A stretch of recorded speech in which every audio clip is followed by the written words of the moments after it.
قرآن ہم پڑھیں گے سورہ ملک آیت نمبر 2 میں اللہ تعالیٰ فرماتے ہیں الذی خلق الموت والحیات لیبلوکم ایکم احسن عملا. ترجمہ کیا ہے اس آیت کا؟ اللہ تعالیٰ فرماتے ہیں جس نے موت اور حیات کو اس لیے پیدا کیا کہ تمہیں آزمائے کہ تم میں اچھے کام کون کرتا ہے.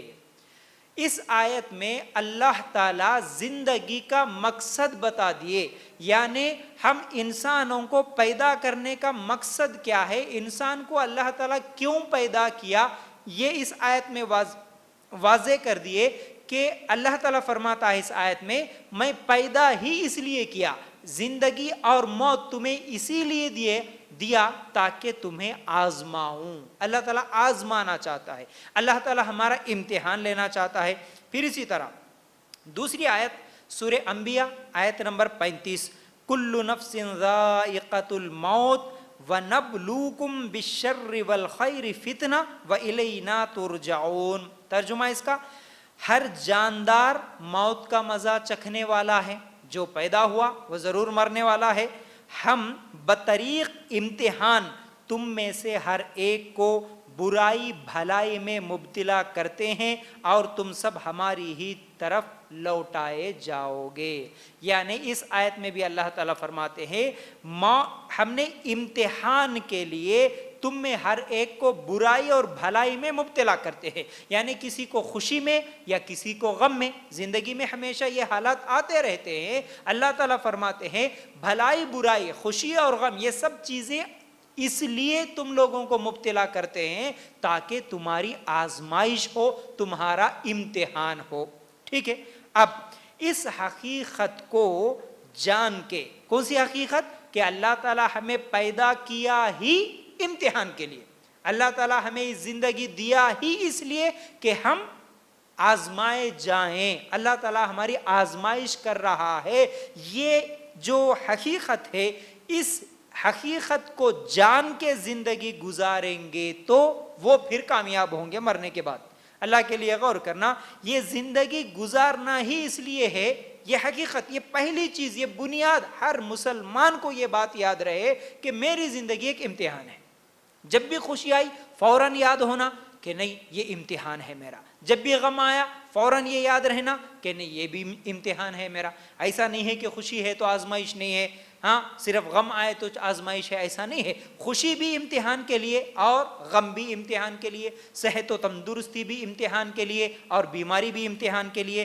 تو ہم اس زندگی کی حقیقت کو نہیں سمجھے، اس لیے تھوڑی سی بھی اگر ہم کو زندگی میں کوئی پرابلم، کوئی مشکل، کوئی پریشانی، چھوٹا سا بھی اللہ تعالیٰ اگر ہم سے امتحان لینا چاہے فوراً ہم لوگ گھبرا جاتے ہیں. اس حقیقت کو بھولنے کی وجہ سے، یا تو جانتے ہیں لیکن بھول جاتے ہیں. تو اس کو بھولنے کی وجہ سے یا نہیں جاننے کی وجہ سے چھوٹے چھوٹے پرابلمز ہمارے لیے بڑے پہاڑ کی طرح نظر آتے ہیں، چھوٹی چھوٹی تکلیفیں ہمارے لیے بہت بھاری نظر آتے ہیں. سمجھ رہے نا؟ تو اس حقیقت کو ہمیشہ یاد رکھنا چاہیے. اور ہم خود بھی گھبرا جاتے، خود بھی پریشان ہوتے اور ہمارے گھر والوں کو، ہمارے ماحول کو بھی ٹینشن میں دے دیتے ہیں. کئی مرتبہ ایسا ہوتا ہے، ایک بیماری آئی، ایک تکلیف آئی، خود بھی بے چین. میں انشاءاللہ آگے اور بھی وضاحت رکھوں گا آپ لوگوں کے سامنے. خود بھی اس پریشانی سے خود بھی اپنا نقصان، پھر اپنے گھر والوں کا بھی نقصان، پھر پورے ماحول کو بھی ہم لوگ کیا ہے خراب کر دیتے ہیں، پریشان کر دیتے ہیں.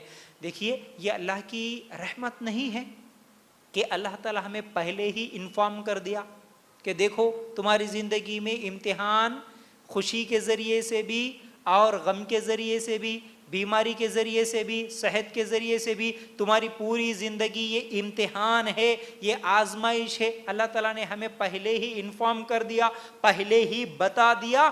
اس لیے بتا دیا ایسا ہوگا، اب تمہاری زندگی میں جو بھی ہو رہا ہے ایسا ہوگا، ضرور ہو کر رہے گا، اس لیے پہلے سے تیار رہو، پہلے سے تیار رہو. یہ بتانے کے لیے اللہ تعالیٰ قرآن میں پہلے ہی بتا دیا. تو بیماری آنے والی ہے، تمہارے گھر میں کسی کا انتقال ہونے والا ہے، تمہارے کاروبار میں نقصان ہونے والا ہے، جھگڑے ہونے والے ہیں، لڑائیاں ہونے والی ہیں، بیماریاں آنے والی ہیں، تمہارے سگے تمہارے اپنے قریبی مرنے والے ہیں، کیا یہ سب نہیں ہوتا؟